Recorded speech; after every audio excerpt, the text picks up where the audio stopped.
Okay, everyone, thank you for joining us for the Positive Pedagogy for Sport Coaching live virtual symposium event. My name is Dr. Stephen Harvey. I'm from Ohio University, and this is our inaugural virtual symposium here.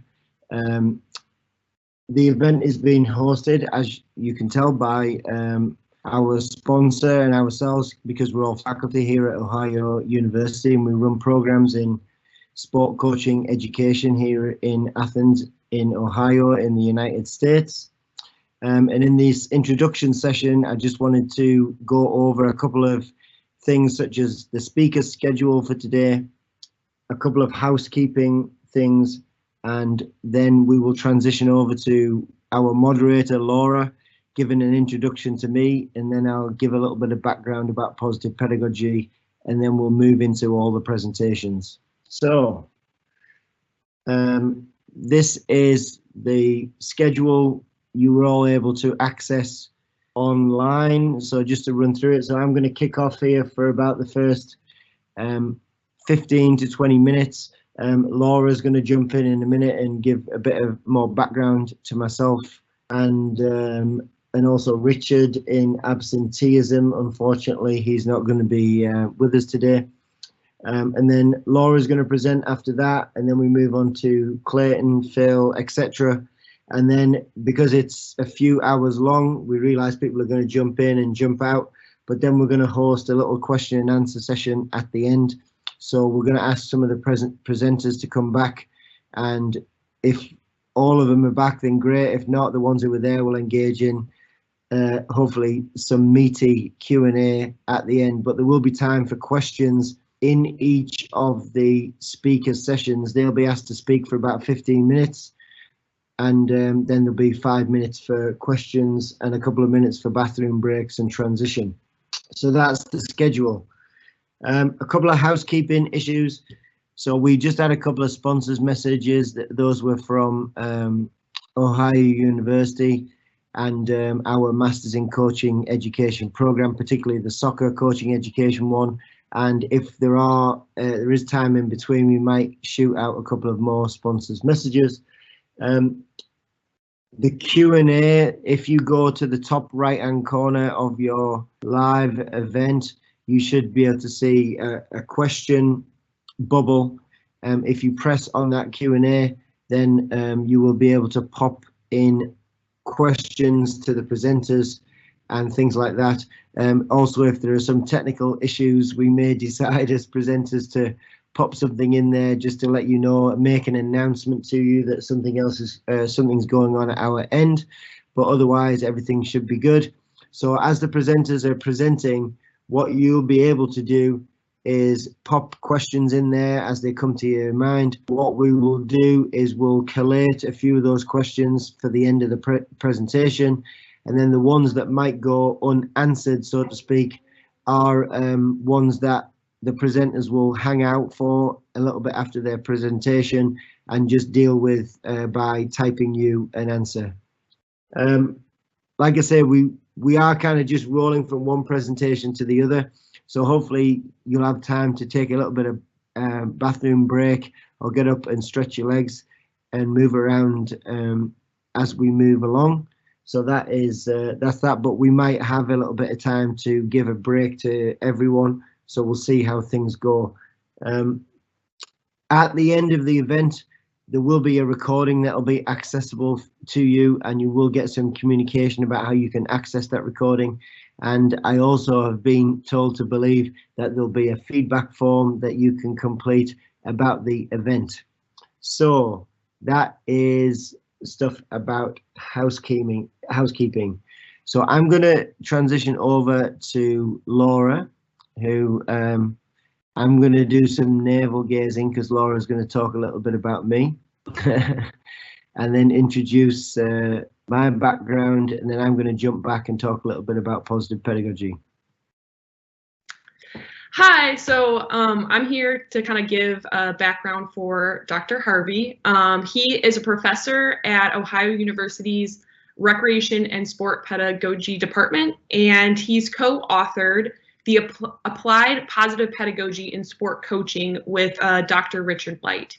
He's a former junior international field hockey coach and currently works with organizations such as USA Field Hockey and the United States Olympic Committee in the coach development education role.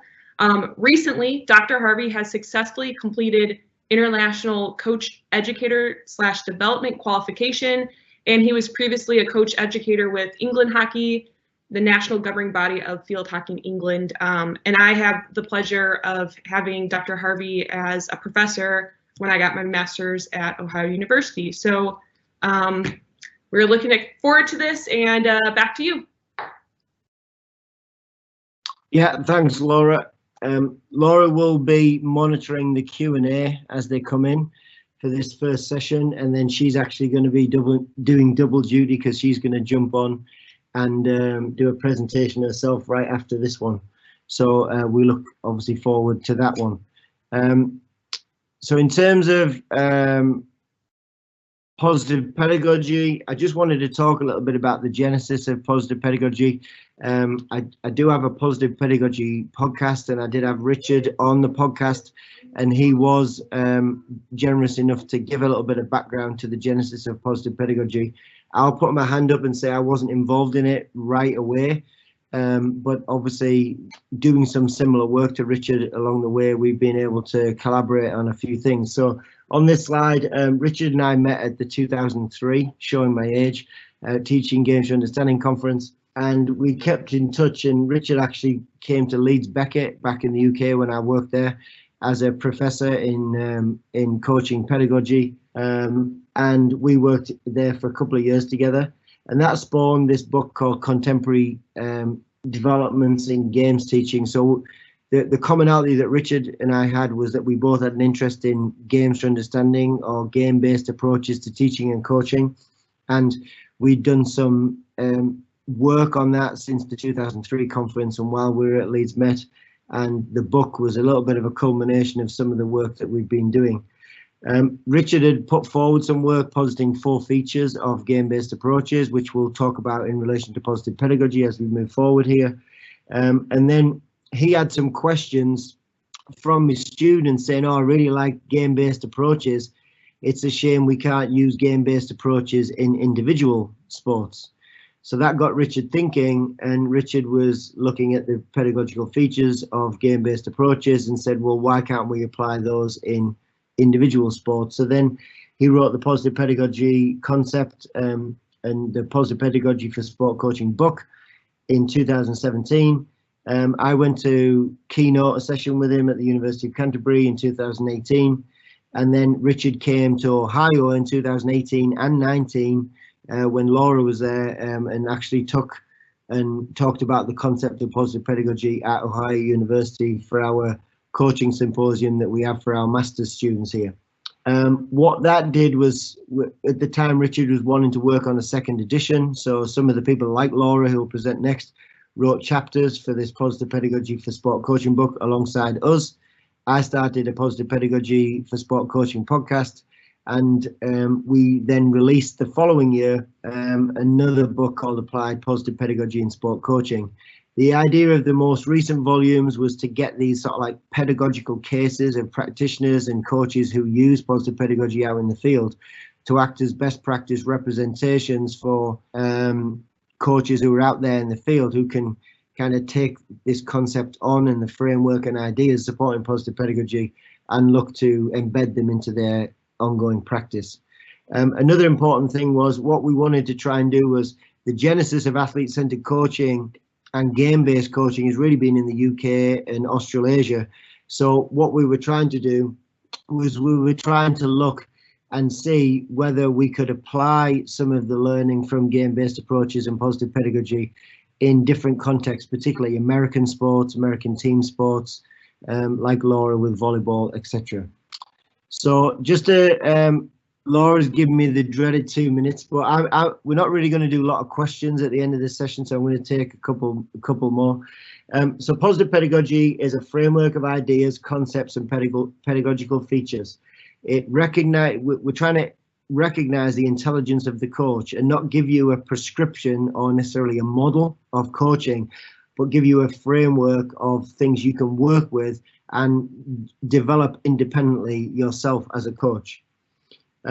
We encourage coaches to consider the role that questioning their own experience, the experience of their athletes, and reflection and dialogue has on the learning process. There's a number of interpretations of positive pedagogy, but the notion of being positive is the fact that we focus on the athlete's resources of what they can do to achieve the learning that they want to achieve. And then finally, coaches can use the positive pedagogy framework to make sessions and seasons provide a more positive experience for athletes at all ages and all levels. And yes, there's questioning involved with young people, but we can bridge that questioning to make sure that we can still use questioning with our young learners as well as just for older learners. So why, I mentioned some of this, why would a coach use positive pedagogy? Because it's flexible and adaptable. It's something you can take on, start small and build over a period of time. I guess we said it's not a recipe, but a framework of ideas. And as you'll see throughout all these presentations today, we've provided the framework to all the coaches and practitioners who present. And you'll see they've all had different interpretations, but have probably still met largely the pedagogical features that underpin positive pedagogy. And the framework, rather than a model or a recipe, it might take more work initially, but in the end, like a lot of things that take more work initially, you will get more benefit from it later down the pipe. So how it works is it draws on constructivist approaches to teaching and learning, and humanism and holism, which we'll talk about in a sec. And it builds on developments in athlete-centered coaching and game-based coaching. So we're not saying this is anything radically new, but it's stuff that has been out there a while, but we've tried to put it together in a way that's understandable and amenable to coaches who can take this learning forward. So humanism basically is about encouraging self-determination in our athletes and focusing on the good in human behavior. It takes away the focus of the human as a machine, that we can just tell and that they're mindless, that we actually recognize that they have got an ability to work cognitively with their coaches to move forward in their learning. Similarly, holism, we recognize that learning happens in the physical, technical, tactical domain simultaneously. Similarly, in team sports, we recognize that there's an inseparability between decision-making skill and the skill execution itself. And a person is seen in an individual sport as a whole complex being, and there's a unity of mind and body. So you think about sports like karate and martial arts, and Richard has a background in those, and that's why this is important to him. So to kind of conclude, and you'll see these represented in people's work today, the 4 features of positive pedagogy are that you design and manage learning. So you construct drills and activities, and then you manage those. You question, you ask questions that are appropriate to the level of the learner. You create some level of curiosity in the learner through developing an inquiry approach to learning. You recognize there's an intellectual process with learning within sport and teaching sport skills. And at the end of the day, we want to try and make learning positive. So we understand that mistakes will happen and that we can be positive in the way we deal with those mistakes and see them as opportunities for learning. And we set challenges that are appropriate, and we create what we call productive struggle, or the Goldilocks idea, where we want challenges for our learners that are not too hot, not too cold, but just right. So that is our thing. So the last thing is, Antonovsky's talked about sense of coherence model. There are 3 features of the sense of coherence: manageability, comprehensibility, and meaningfulness. And these are all things about seeing where we can make opportunities for learning to be meaningful to athletes, and also where they can develop their competence in their skills, but do that in a manageable way through appropriate challenges set forth by the coach. And then similarly, Seligman's positive psychology framework offers as an idea to focus on the Perma model. So Perma standing for positive emotions, so his notion of happiness, engagement and understanding and creating meaning from learning, very similar to Antonovsky's work, developing relationships between the coach and the athlete so that they're productive and so we can get the best out of each other. And as I talked about, meaning, understanding, relevance. Why am I doing this? Why is it important for me? How is this going to help me become a better player or a better participant? And then finally, achievement. So we want to achieve things, not necessarily just in the physical sense, but also in a social, emotional sense, etc. So that is, in a nutshell, a quick tour. Laura was monitoring a question, but I took up some of my questioning time. So we're at about we've got 1 minute. Perfect. So did any questions come through, Laura? There's no questions. I guess a question that I have for you is how, when you first started the process, what were your thoughts, implementing it, and how did you feel that you went through a season when you were implementing it at first? Well, I think for me, I used to do stuff where I was in the backyard playing games and doing games making and things like that as a young person growing up. I have to be careful what I say is I kind of didn't always like the technical learning because sometimes it was a little bit dry for me because there was a bit too much of an emphasis on do this, do that, and the direct instructions. So I liked the notion of getting to know my coach and feeling as though I was empowered to do different things. So I think it was a bit of a natural progression for me as a coach. And similarly, I went through a period when I was learning to teach, and there was this big phenomenon about using small-sided games as a teaching tool. And so again, I was brought through my education in my teaching background when all that was a bit of a buzz. So developing ideas like me and Richard have done over the course of a year, over the years, have been a little bit easier because I've had a little bit more of a background, where I've already wanted to see some of these things represented in a coaching session. I don't mind drills. I do a lot of drills myself, like running around cones. But I think the way we engage as coaches when we're doing those drills can be continually be developed, right? So that will, and people are going to see that with your presentation, hopefully here. So that is the first session out of the way. I'm really pleased. I've got my nerves out of the way.